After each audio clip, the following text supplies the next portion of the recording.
Assalamualaikum warahmatullahi wabarakatuh. Saya Rizky Dwinarno, NIM 2020 53103. Sini saya ingin mengerjakan tugas 3 metodologi penelitian, yaitu mempresentasikan ulang materi pada pertemuan 13, yaitu analisa data kuantitatif. Data merupakan kumpulan dari nilai-nilai yang mencerminkan karakteristik dari individu dari suatu populasi.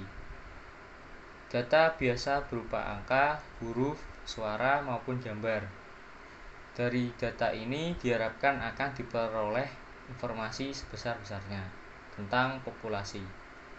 Dengan demikian, diperlukan pengetahuan dan penguasaan metode analisis sebagai upaya untuk mengeluarkan informasi yang terkandung dalam data yang dimiliki.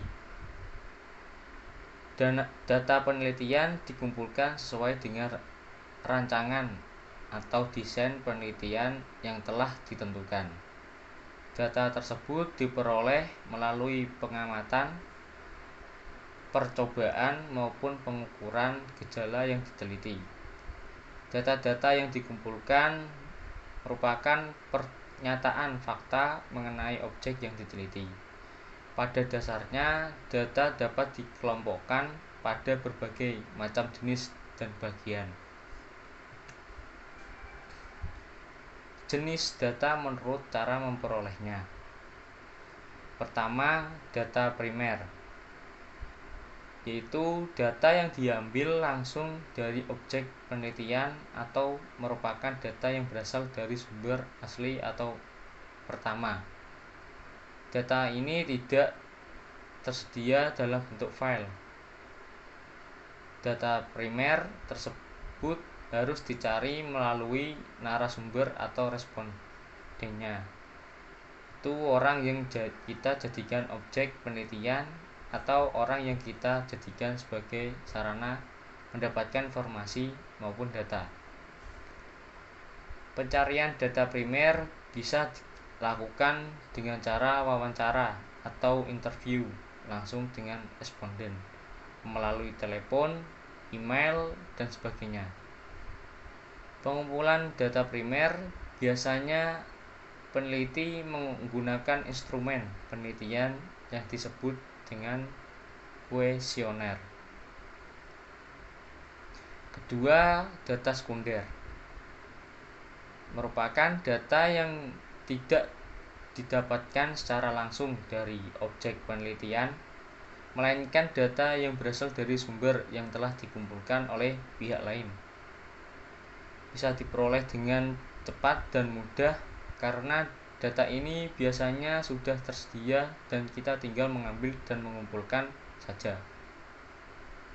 Data sekunder dapat kita kumpulkan dari perpustakaan, perusahaan-perusahaan, organisasi-organisasi perdagangan, biro pusat statistik, dan kantor-kantor pemerintahan sebagai data dari Badan Pusat Statistik atau BPS. Data hasil riset, data dari perusahaan, dan lain sebagainya.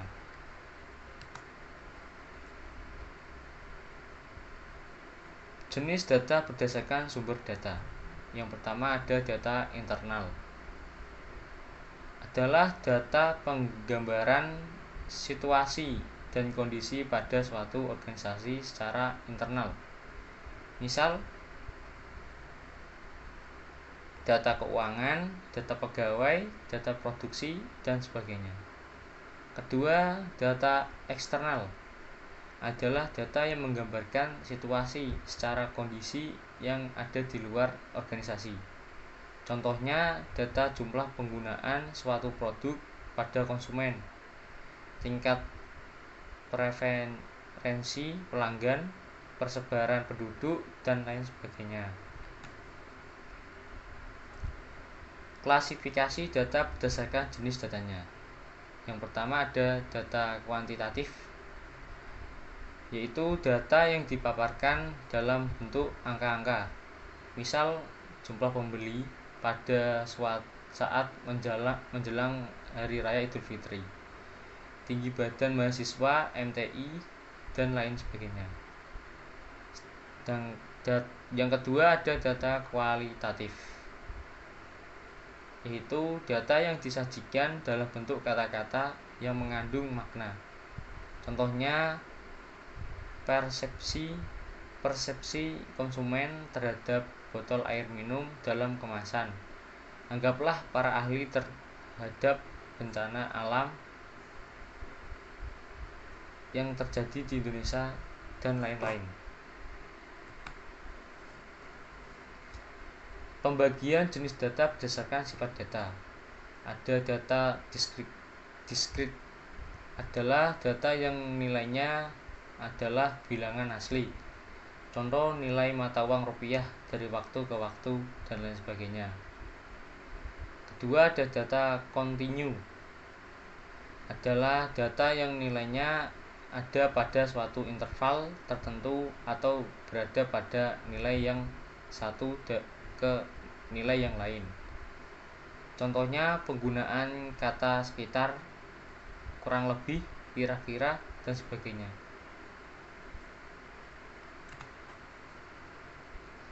Jenis data menurut waktu pengumpulan. Ada data cost selection, adalah data yang menunjukkan titik waktu tertentu.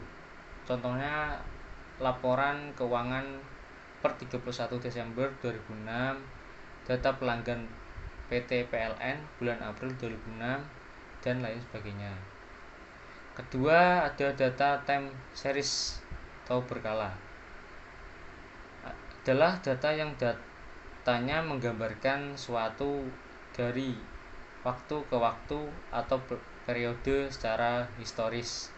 Contoh data time series adalah data perkembangan nilai tukar rupiah terhadap dolar Amerika pada tahun 2005 sampai 2006. Metode observasi merupakan salah satu cara yang bisa digunakan untuk mengumpulkan data.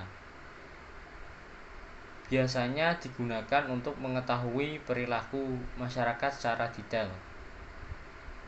Ada beberapa keunggulan observasi jika dilakukan untuk pengumpulan data dalam peneliti, yaitu yang pertama cocok untuk perilaku nonverbal, kedua lingkungan alami, tiga analisis longitudinal.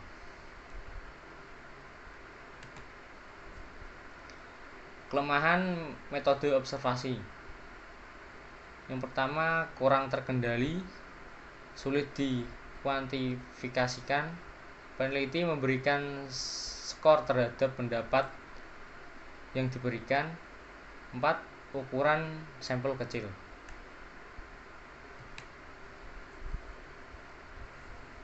Tabulasi data. Data yang dikumpulkan selanjutnya diklasifikasikan dan diorganisasikan secara sistematis serta diolah secara logis menurut rancangan peneliti yang telah ditetapkan. Pengolahan data diarahkan untuk memberi argumentasi atau penjelasan mengenai tesis yang diajukan dalam penelitian berdasarkan data atau fakta yang diperoleh. Apabila ada hipotesis, pengolahan data diarahkan untuk membenarkan atau menolak hipotesis. Dari data yang sudah terolah, kadang kala dapat dibentuk hipotesis baru. Apabila ini terjadi, maka siklus penelitian dapat dimulai lagi untuk membuktikan hipotesis baru. Data biasanya didapatkan dengan cara survei langsung di lapangan maupun observasi dan lain sebagainya. Setelah kita mendapatkan data yang telah dikumpulkan dengan metode yang kita pilih, maka selanjutnya adalah bagaimana cara kita mengolah data yang agar menampilkan hasil yang ingin kita ungkapkan. Data tersebut bisa ditampilkan dalam bentuk tabel maupun grafik untuk memudahkan kita dalam memahaminya. Ada dua cara yang bisa digunakan. seseorang untuk menyajikan hasil dari sebuah studi kuantitatif. Cara yang pertama adalah membeberkan angka-angka dalam sebuah tabel atau daftar. Dan cara yang kedua adalah menyajikan grafik. Sebagai besar, orang lebih menyukai tampilan grafik dengan alasan bermacam-macam. Di samping lebih menarik dari segi warna dan bentuknya. Dalam banyak hal, penggunaan grafik lebih informatif. Penyajian data selain dapat disajikan dalam bentuk tabel, juga dapat disajikan dalam bentuk gambar atau grafik. Penyajian data dalam bentuk tabel bisa disajikan dalam beberapa arah, antara lain tabel suatu arah, one way table, yaitu tabel yang hanya memuat satu keterangan saja. Tabel dua arah, two way table, ialah tabel yang menunjukkan hubungan antara dua hal yang berbeda, dan tabel tiga arah, three way table, ialah tabel yang menunjukkan pada tiga hal yang berbeda. Penyajian data dalam bentuk gambar dapat memudahkan dalam pengambilan kesimpulan dengan cepat. Ada beberapa macam grafik, antara lain grafik garis, grafik batang, grafik lingkaran, grafik gambar, dan lain sebagainya.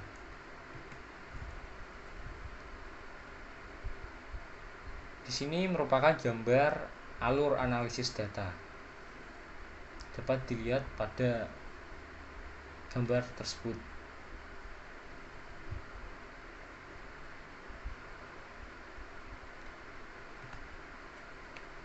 Selanjutnya ada grafik histogram. Grafik distribusi frekuensi untuk setiap kelas yang dinyatakan dalam segi 4 atau berbentuk blok atau bar, sehingga histogram disebut juga dengan bar diagram. Sumbu X menggambarkan variabel independen berupa skor nilai, sedangkan sumbu Y menggambarkan variabel independen berupa distribusi frekuensi. Sini ada contoh gambar histogram frekuensi untuk nilai ujian statistik. Dapat dilihat pada gambar nomor 2.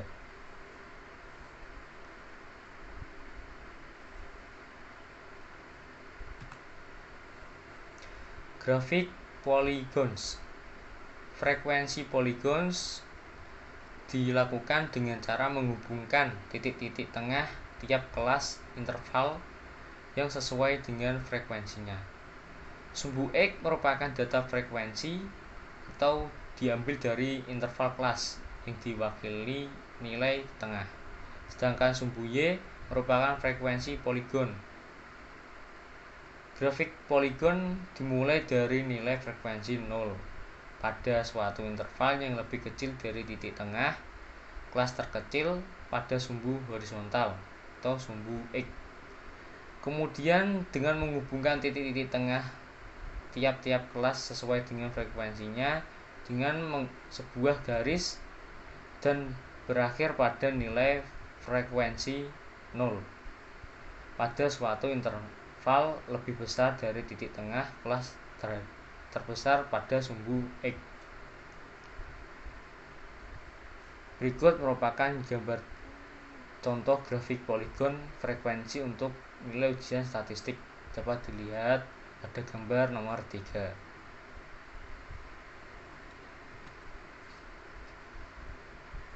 Grafik batang dan ogive.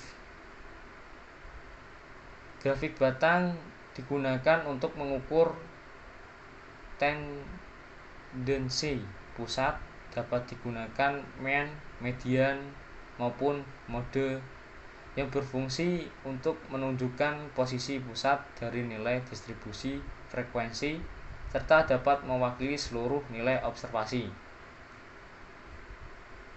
Ogive merupakan grafik distribusi frekuensi kumulatif. Di bawah ini merupakan contoh grafik batang frekuensi untuk nilai ujian statistik. Dapat dilihat pada gambar nomor 4.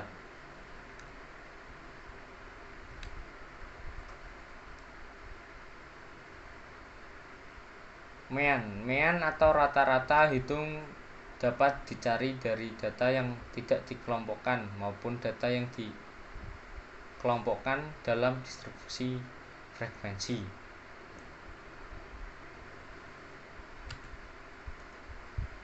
Median adalah suatu nilai yang membagi distribusi frekuensi menjadi dua bagian yang sama. Median juga dapat dikatakan sebagai titik tengah dari sebuah distribusi frekuensi. Pada gambar 2.2 terlihat bahwa jika distribusi persis sama atau normal, ini berarti mean, median, dan modenya sama. Begitu pula sebaliknya, jika distribusi condong, ini berarti ketiga alat ukur yaitu mean, median, metodenya berbeda. Modus adalah suatu nilai yang terjadi pada frekuensi yang besar. Menurut Jogianto tahun 1990, suatu distribusi yang mempunyai suatu nilai modus disebut unimodal, sedangkan yang mempunyai dua modus disebut bimodal, sedangkan yang mempunyai modus lebih dari dua disebut multimodal.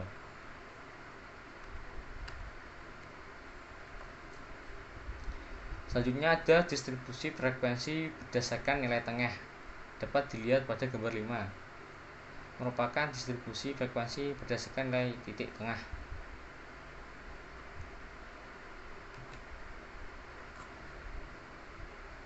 Letak median dalam kurva distribusi frekuensi berbeda-beda, seperti tampak pada gambar 6. Pada dasarnya, bentuk distribusi frekuensi dapat digolongkan ke dalam dua bentuk, yaitu 1. Bentuk distribusi kecondongan, baik distribusi yang condong negatif dan distribusi yang condong positif.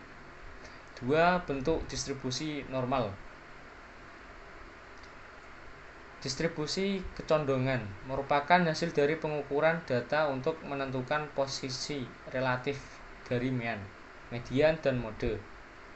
Bila bentuknya distribusi normal, maka posisi mean sama dengan median sama dengan mode.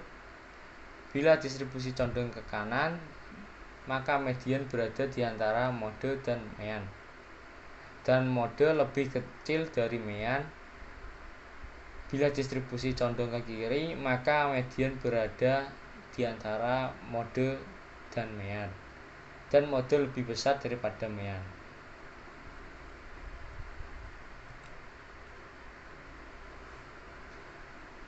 Berikut berbagai macam bentuk distribusi frekuensi dapat dilihat pada gambar nomor 7.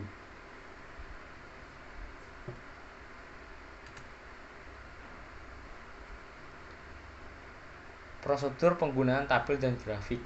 Berikut ini bagian dari kualitatif dan data kuantitatif yang dapat digunakan dalam pembuatan tabel dan grafik. Dapat digambarkan pada gambar 8. Merupakan prosedur penggunaan tabel dan grafik.